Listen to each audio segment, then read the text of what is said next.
Selamat siang untuk Ibu Teti dan Ibu Marsha. Aku ingin mengucapkan sangat amat terima kasih kepada Ibu yang sudah bersedia untuk kami wawancarai demi memenuhi penilaian tugas proyek Jelajah Sektor Publik. Tugas proyek Jelajah Sektor Publik ini dirumpungi oleh Bapak Bayu. Sebelumnya ada pepatah yang mengatakan, ya Ibu ya, tak kenal maka tak sayang. Oleh sebab itu, izinkan kami untuk perkenalkan diri terlebih dahulu. Perkenalkan, nama saya Putri Lasli Rutmalani Tambunan, biasanya dipanggil Putri, mahasiswa aktif dari Universitas Kristen Krida Wacana, Prodi Akuntansi Angkatan 2023. Perkenalkan, nama saya Stefani Alexandra Kosasi, Angkatan 2023, Prodinya Akuntansi. Kenalkan, nama saya Kristabel Harefa Putri, biasa dipanggil Bella. Saya merupakan mahasiswa dari Prodi Akuntansi Angkatan 2023. Saya Kak Julia Pristi, dari Prodi Akuntansi Angkatan 2023. Perkenalkan, nama saya Yorgi Ferdinand dari Prodi Akuntansi Angkatan 2023. Perkenalkan, nama saya Princess Kristalia Iron Mailangkai, biasa dipanggil Princess, dari Prodi Akuntansi Angkatan 2023. Seperti yang tadi aku bilang di awal, Ibu ya, tak kenal maka tak sayang. Sejauh ini aku cuman baru tahu nih nama Ibu Marsha dan Ibu Teti. Aku juga pengen tahu nih, teman-teman semua juga pengen tahu Ibu Marsha dan Ibu Teti ini di panti asuhan di bagian mana ya kalau boleh tahu? Sebelumnya selamat siang semuanya. Ya, kami mengucapkan banyak terima kasih kepada semua mahasiswa Ukrida. Tadi pada waktu perkenalan jurusannya akuntansi semua kan ya. Iya, sekali lagi terima kasih untuk kepercayaannya kepada Yayasan Elsafan sudah memilih lembaga kami sebagai tempat praktek kalian untuk tugas kalian. Nah, kalau saya Marsha Francisca Gerit di yayasan ini sebagai sekretaris pengurus yayasan. Perkenalkan, saya dengan Ibu Teti, ya, Suryanti, di sini selaku bendahara pengurus yayasan. Ya, Mungkin boleh langsung ke pertanyaan pertama kali ya Ibu ya.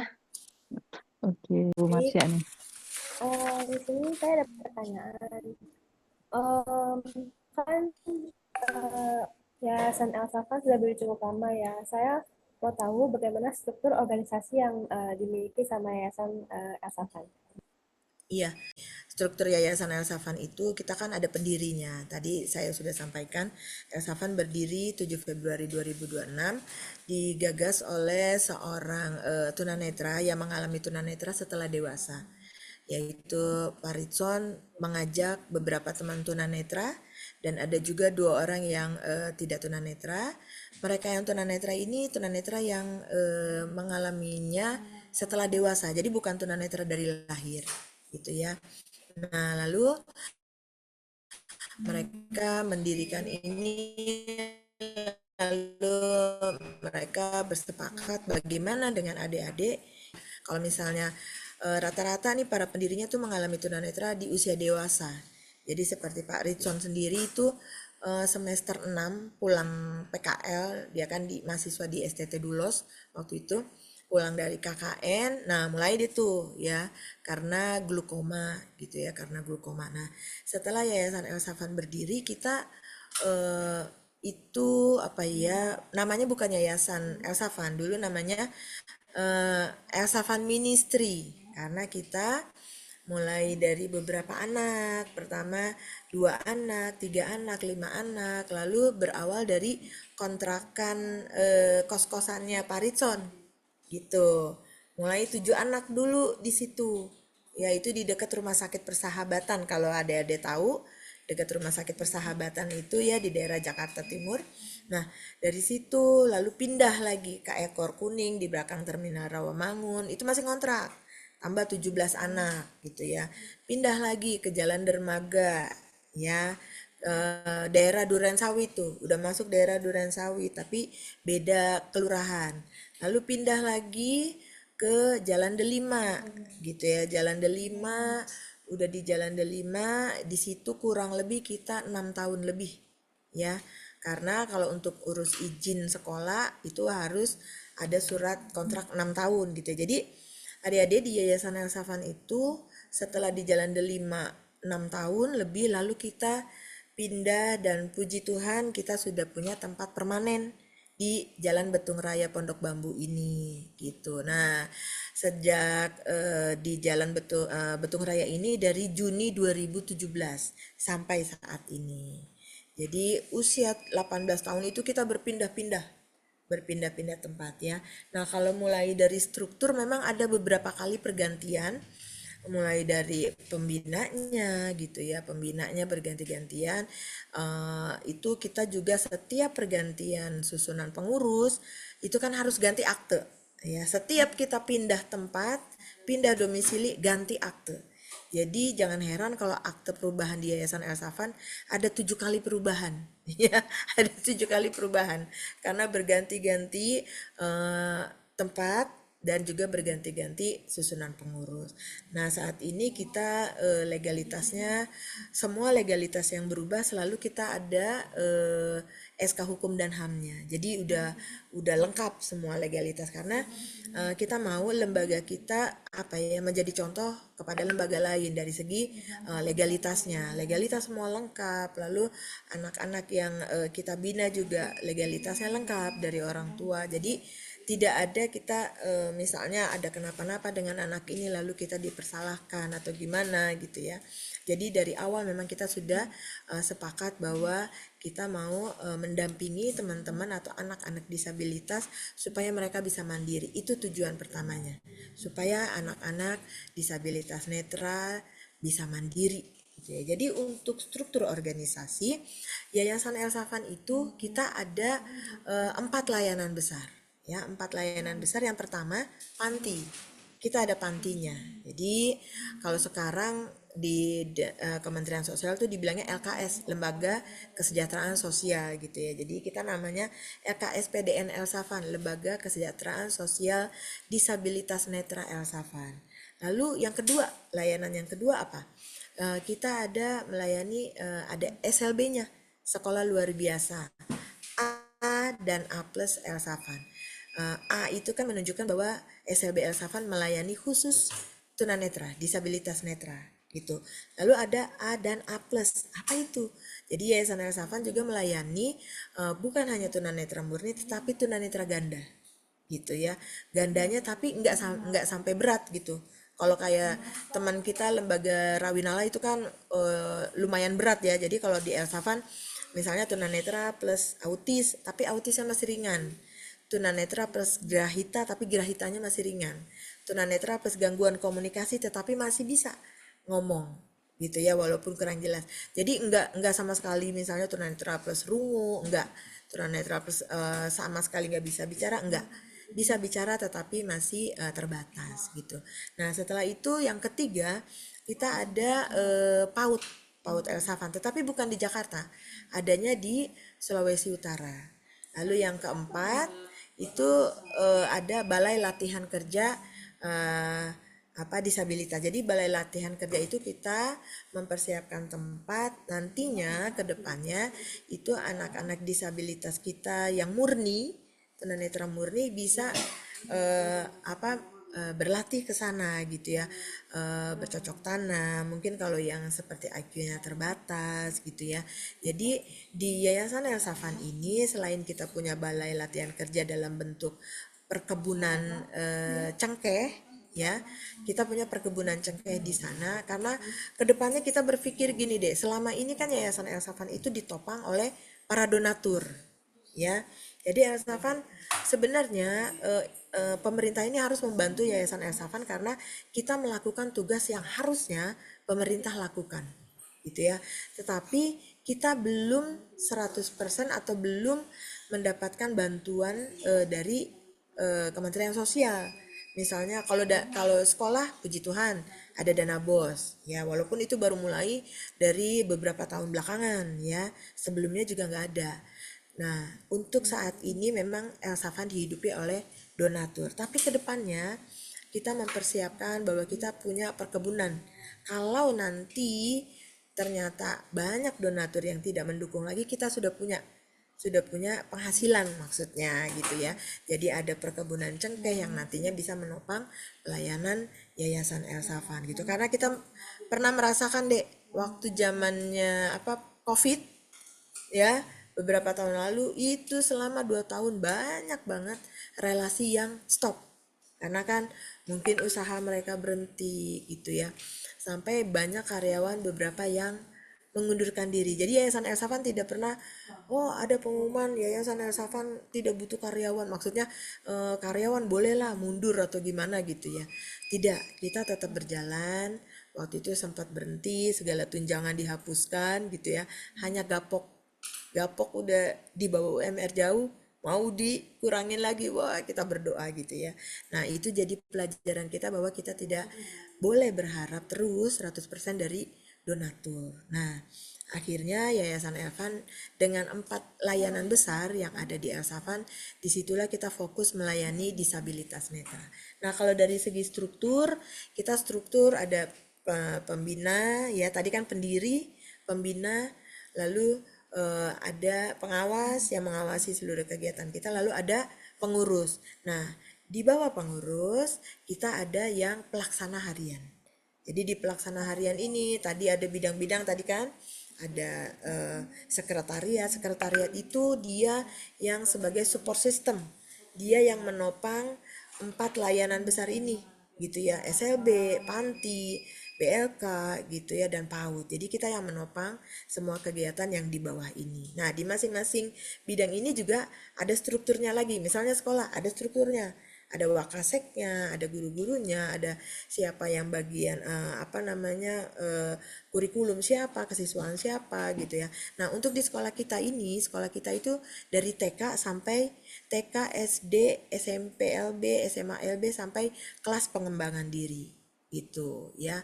Lalu kalau di panti kita biasa kehidupan di panti. Nah, puji Tuhannya kita ada di satu tempat. Sekolah dan panti ada di satu tempat. Begitu juga dengan yayasannya. Kita ada di tempat yang sama sekarang di Jalan Betung Raya. Nah, mungkin secara singkat itu strukturnya. Oke, lanjut ya. Tadi kan kita udah bahas tentang struktur yayasannya, ada 4 layanan besar gitu-gitu kan. Nah, Bu, saya mau nanya, gimana sih arus informasinya dari sisi baik dari sisi keuangan ataupun dari penerimaan? Contohnya misalnya kayak ada anak tunanetra yang ingin masuk, itu gimana prosesnya?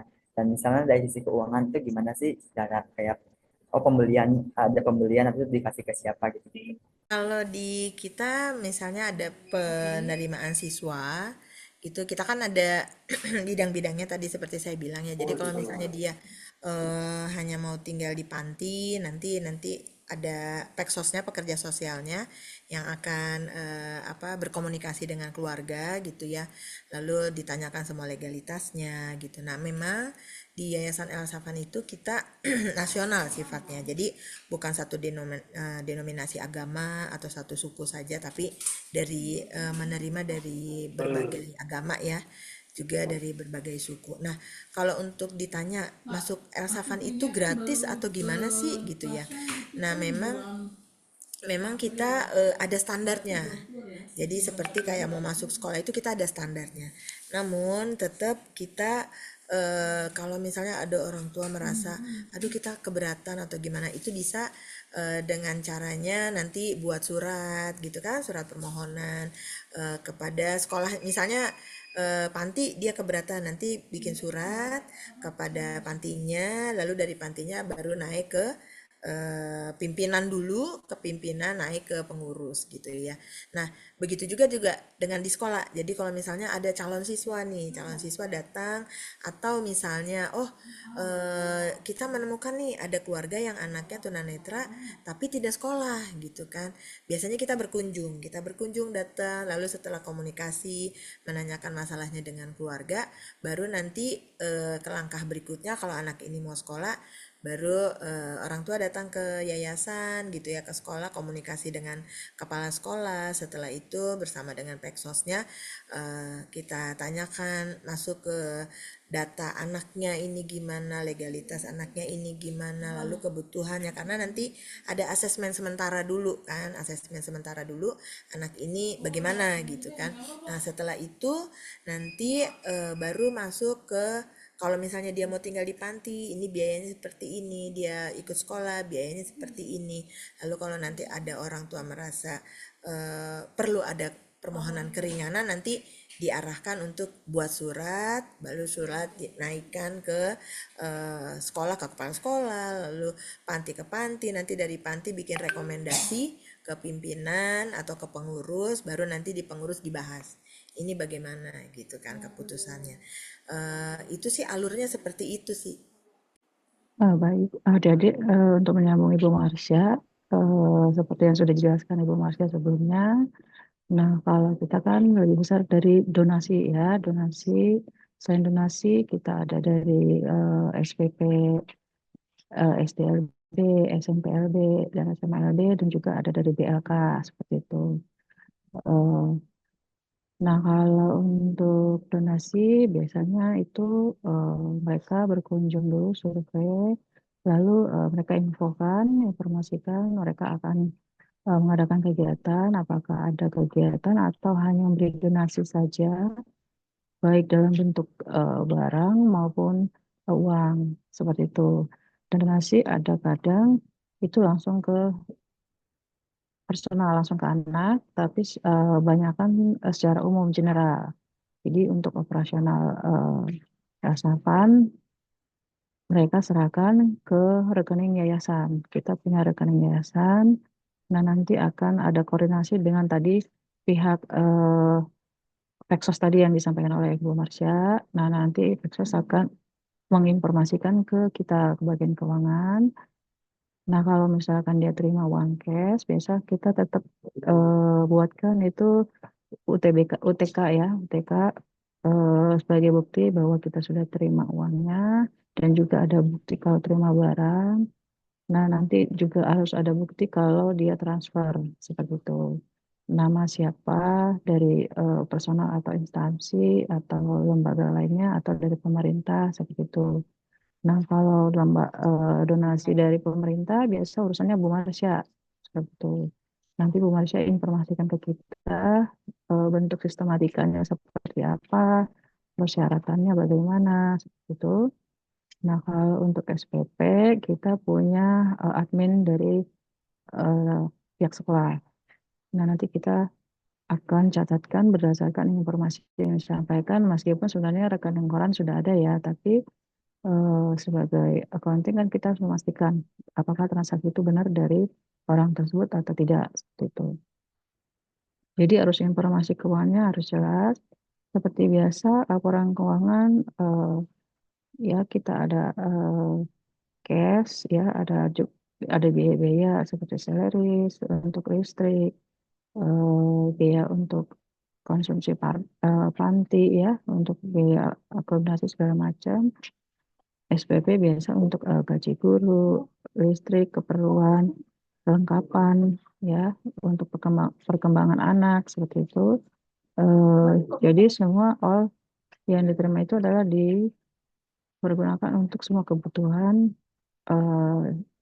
yayasan, sekolah, anak, dan pengembangan anak-anaknya, seperti itu. Dan untuk pencatatan sendiri, seperti biasa ya, ketika ada transaksi kita akan buatkan di dalam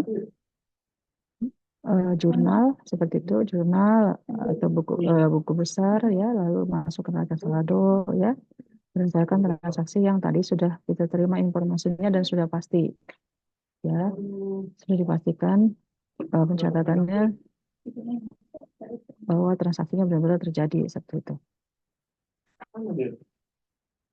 Lalu nanti kita akan membuatkan dalam laporan keuangan dan neraca, laba rugi, dan arus kas.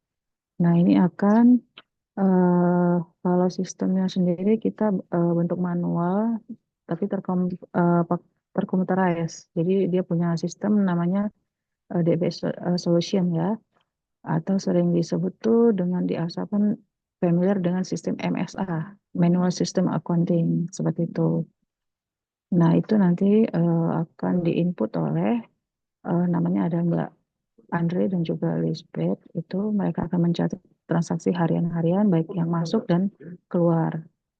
Nah, kalau misal uang keluar berdasarkan berdasarkan penggunaan anggaran ya. Jadi dia harus berdasarkan penggunaan anggaran. Setelah mereka mengajukan mereka buatkan anggaran pada awal tahun, lalu nanti akan dicairkan ketika kegiatan yang akan dilaksanakan seperti itu. Namun itu tetap lagi kita harus verifikasi dan tidak boleh melebihi budget seperti itu. Kalau memang melebihi budget berarti mereka akan buat kegiatan yang bisa memberikan bantuan untuk kegiatan tersebut seperti itu. Setiap transaksi itu akan dibuatkan nomor-nomor akunnya berdasarkan secara umum ya general. Kalian kan sudah belajar dasar akuntansi ya, Princess? Halo? Iya, sudah, Bu. Nah itu jadi nomor akun juga disesuaikan mana yang menjadi neraca ya, mana di aset, mana di liabilitas, mana nanti untuk laba rugi seperti itu, mana di penjualan, mana di biaya ya. Jadi tetap standar umum berdasarkan standar akuntansi ya, karena kan kita menggunakan standar etap. Oke. Seperti kita tahu kan kalau standar yang digunakan di Indonesia itu kan ada IFRS, SHK umum, etap, ya syariah, NKM, entitas privat. Tapi kalau kita karena nirlaba menggunakan sak etap, ya seperti itu. Nah, nanti laporan ini akan menyambung jadi ke ini ya pertanyaan ketiga nanti, ya. Pertanyaan ketiga itu nanti ini akan dibuatkan laporannya, ya laporannya. Dalam setiap bulan kita ada buat laporannya, ya dibuatkan penyusunan laporan keuangan. Nah, setiap tahun nanti kita ada audit laporan keuangan seperti sekarang ini sedang sibuk-sibuk ya, karena pasti TikTok informasi dengan auditornya seperti itu. Nah, nanti juga akan ada persentase ya atau pertanggungjawaban. Biasanya itu tiap semester 3 bulan, triwulan, semester dan akhir tahun. Nah, begitu juga nanti ketika sebelum akhir tahun kita akan adakan lagi rapat pengajuan anggaran, pembuatan anggaran. Dan nanti itu akan dianalisis lagi apakah anggaran yang sebelumnya itu berjalan dengan baik atau tidak, ya. Lalu ada perkembangan atau tidak, atau ada mungkin bahkan malah ada kemunduran. Nah, itu akan dianalisis kenapa bisa terjadi.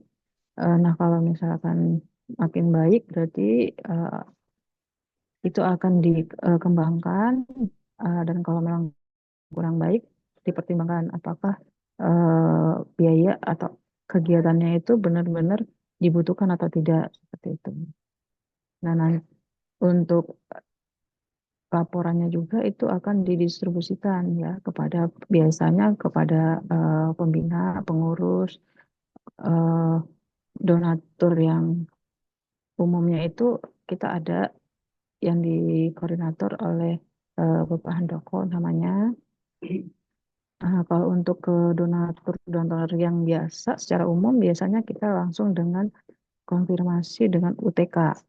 Kita akan berikan sebuah kertas sebagai tanda terima kasih, bukti bahwa beliau atau perusahaan tersebut ataupun lembaga gereja atau segala macam itu dipastikan bahwa kita Elsapan sudah menerima dana yang mereka sampaikan kepada Elsapan. Biasa sih seperti itu. Jadi kalau dibilang bentuk laporan keuangannya itu masih lebih ke arah manual ya, seperti itu. Terima kasih atas jawabannya. Karena pertanyaan 3 sama 4 sudah dijawab ya Bu ya.